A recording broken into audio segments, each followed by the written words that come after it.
Доброе утро, дорогие друзья! Сегодня мое видео будет для тех, кто недавно начал изучать русский язык, or probably it will be your first video that you watch if you just came up with the idea, why not learning Russian? Russian has enormous amount of grammar. Also, Russian has another alphabet, as you probably know, and it can make it even harder to start with Russian. And the third struggle that we face is that our words are very often very long. We don't have so many words in Russian that are shorter than their English translation. And especially if you are a self-learner, it is very common to ask yourself, how do I start? And today I'm going to give you plan that you can follow when you are a self-learner, and also we will do some practical things that we normally do with the students who have started recently, so that in 10 or 15 minutes, I don't know how long this video is going to be, you will be able to say something in Russian. Your first phrases, your first questions, and let's start. Сначала давайте посмотрим на наш план. Let's look at our plan. Of course, today we are not going to learn it in details, but we will go through this plan so that you have an idea on what you should do, what you should start with. The first thing, первый пункт, это фразы для разговора. Phrases for conversation. Okay, we call it phrases for conversation. Probably it will not be a super exciting conversation, but they will be phrases that will help you not to get stuck when you just want to say hello, good morning, how are you, and answer the question or respond to good morning, or asking some simple questions like where are you from, or saying that I am from, and then your country or your city. The second thing we are going to look at is basic verbs. In Russian, the same way as in Spanish or in French, verbs have different endings. It means that for я form, it will be one ending. For ты form, it will be another ending. And we will look at some of the verbs and make up some of the sentences with them. When you are learning on your own, you have to learn at least 5 new verbs at your each lesson and conjugate them. Conjugate means to change the form out loud, right? For example, today we are going to learn the verb live, жить, and you have to read this conjugation out loud. And you do the same with other 4 verbs. During your next lesson, you do the same with other 5 verbs. Because verbs are the core of any language. Глаголы – это ядро, это центральная часть любого языка.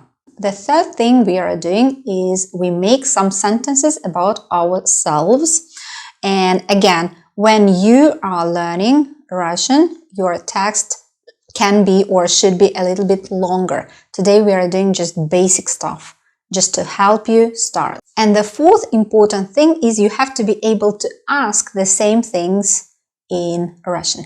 So at the end of this lesson, you will be able to greet, to say goodbye, to ask questions, and to conjugate some basic verbs. Итак, несколько фраз, которые мы можем использовать для знакомства. If you want to sound more informal, you use привет. If it is a more formal situation or you want to sound more polite or formal, you use either доброе утро, добрый день, добрый вечер. Доброе утро, добрый день, добрый вечер. You don't use this phrase at the end of the conversation when you want sometimes again to wish that to another person. No, we don't finish the conversation with these phrases. They are only used at the beginning of our conversation. Привет, доброе утро, добрый день, добрый вечер. An important note, вечер is evening, but Russian evening lasts quite long. It starts at 4 p.m. and it ends at 11 p.m. So throughout this period of time, you use добрый вечер. We don't use ночь for that. In Russian language, we use ночь for the period of time from 12 часов 12 o'clock or midnight, and until 3 a.m., 3 in the morning, 3 часа. How do we finish the conversation and how do we say goodbye? You can finish saying спасибо, that means thank you, if you really mean it. And then you say до свидания, that literally means until next meeting. But we don't really mean that. We just say goodbye and we say до свидания. Da, even if you see O here, it is pronounced as A when it is not stressed. So до свидания. Or more informal way is пока. Пока. We also can say пока-пока as bye-bye or just one time пока. When someone says thank you to you, спасибо, you can reply saying пожалуйста. That means please, and also that means you are welcome as a response to спасибо.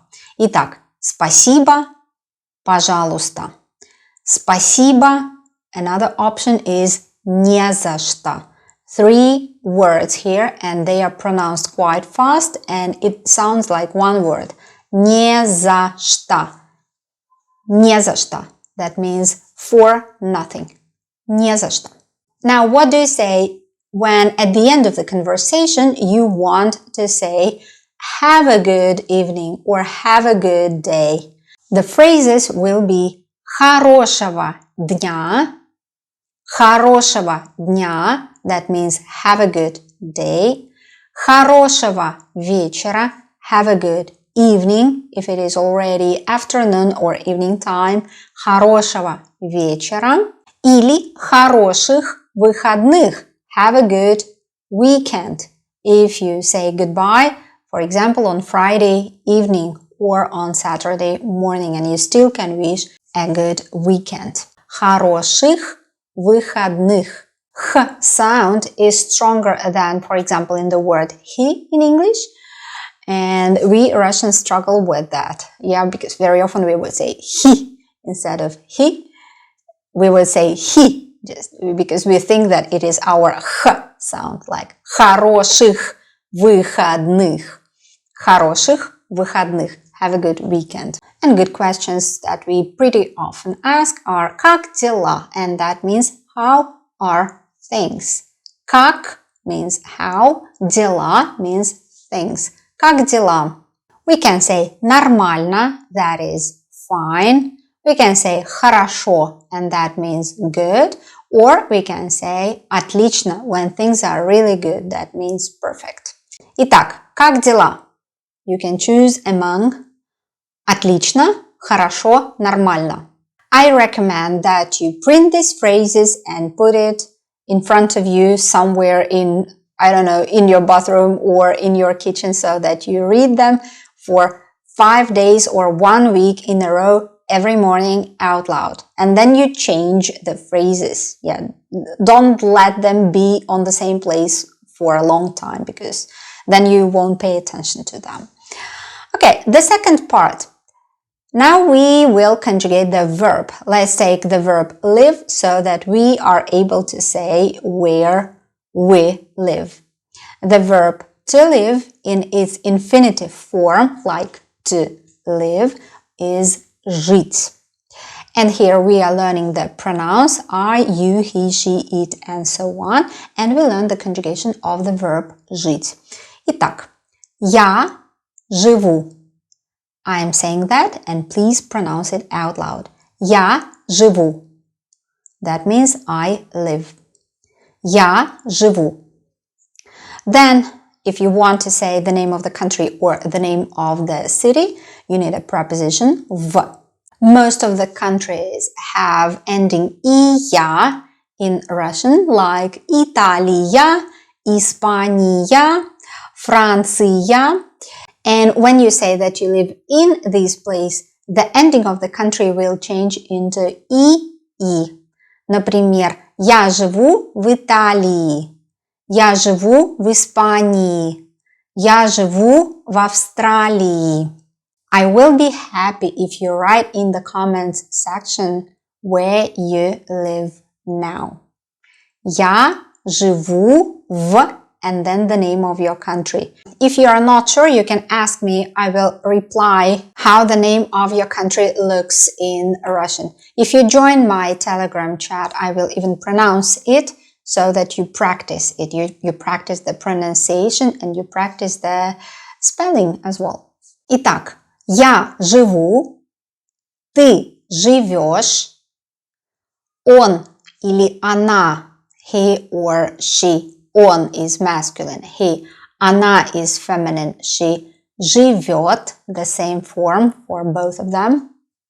Мы живем, вы живете, они живут. If I want to ask you where you live, I add question word где, that means where, and I choose the form you live. Где ты живешь? Где ты живешь? The word order doesn't change in Russian when you make a question. Also, we don't need any auxiliary verbs like do you live. It is just where you live. Где ты живешь? Я живу, and then the name of the place where you live. Now let's make some more sentences about ourselves, and then let's learn how to ask such questions to another person, and we will be done with our first Russian lesson. Now we know how to say I live in. Now we are going to learn how to say my name is. In Russian it will be they call me and then my name. Меня зовут, and then your name.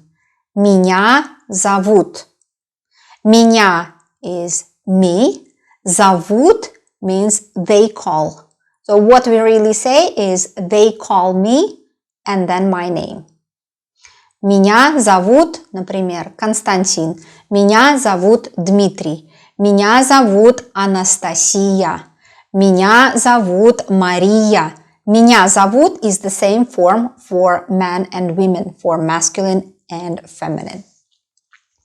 If I want to ask your name, that would be как, how. How do they call you? I'm asking, как тебя зовут? Как is how, тебя is you, зовут is they call. How do they call you? Как тебя зовут? Как тебя зовут? Меня зовут, and then your name. Another question you can ask here is not where do you live, but where are you from? And the question word here is откуда. Откуда means where from. And then we just put the pronoun ты. Откуда ты? Откуда ты? If you hear that, you have to say I am from and then your place. And that is я, is, that means from, and then the name of the country. Again, if your country is Italia, I don't know why all my examples today is about Italia, but if your country is Italia, that would be Italy. Again, it will not be Italia, but E at the end. If I am from Russia, I say я из России. It's not Россия, but России. Let's look at some names of the countries. France is Франция, and from France will be из Франции. If you are from France, you say я из Франции. Spain is Испания, and if you are from Spain, you say я из Испании. India is India, and if you are from India, you say я из Индии. Now let's look at some countries that have not iya but just a ending, like Canada. Canada, and I am from Canada will be я из Канады. Yeah, it's not iya but ending. Ending. Please don't struggle with the sound and don't try to pronounce it as like из Канады. Yeah, sound is very light. Normally it is at the end of our word, and we do not, all native speakers do not pronounce this as Канады. It is just Канады, Канады. It's more like even like or like neuter sound. It is not stressed. That is why it is quite reduced. Я из Канады. Я из Канады. It's very short. It is not but Канады. As for the USA, we very often use the abbreviation се, ше, а. And nothing changes here. Of course, we don't change the endings or something because they are just 3 letters. Се, ше, а. Я из США. Я из США. Or you can use the word America. Of course, it's not correct both geographically and politically, but the word America is pretty often used, so that's why let's learn the word America. And from America will be is Ameriki. Is Ameriki. America will become Ameriki. The same for the UK. Very tricky because UK is Соединенное Королевство, but I never heard anyone saying Соединенное Королевство except the news or formal documents. Normally we call this place Великобритания, that is Great Britain. Великобритания. Великий means great. Британия means Britain. So Великобритания are 2 words connected. Я из Великобритании. And yes, some people can even say Anglia. England, Anglia. And that would be я из Англии. If we talk about Mexico, in Russian it is Mexica. How do you say I'm from Mexico? Я из Мексики. Я из Мексики. I have quite a lot of viewers from Brazil, and in Russian it is Brasilia. Я ending. How do you say, guys, I'm from Brazil? Я из Бразилии. Я из Бразилии. Now let's summarize everything that we have learned today. After practicing this lesson several times, you have to be able to say Привет, меня зовут, and then your name. Я из Бразилии, например, или я живу в Бразилии. And you will have to be able to ask a person Как дела? Как тебя зовут? Откуда ты? Где ты живешь? As a homework, I will ask you to conjugate some of the verbs. Please follow my Patreon page. It will be free for everyone. It will not be for the paid members. It will be for everyone. I will ask you to conjugate 5 more verbs. Работать, to work, изучать, to study, говорить, to speak, любить, to love, и знать, to know. After conjugating these 5 verbs, we will be able to go further with our studies. So good luck with your studies. Of course, as always, I'm waiting for you at my Skype lessons. Also, I'm waiting for you at my Telegram channel, on my Patreon. And thank you very much for your support. This is the big list of my supporters, of my sponsors here on YouTube and my patrons. I have more lessons. I have 2 video courses on genitive case and on verbs of motion, and they are available for all of you if you join my private Patreon. Also, we have speaking clubs, and they are also available for my patrons and for my sponsors. So see you at the next lesson. Hope it was useful. Bye bye. Пока-пока.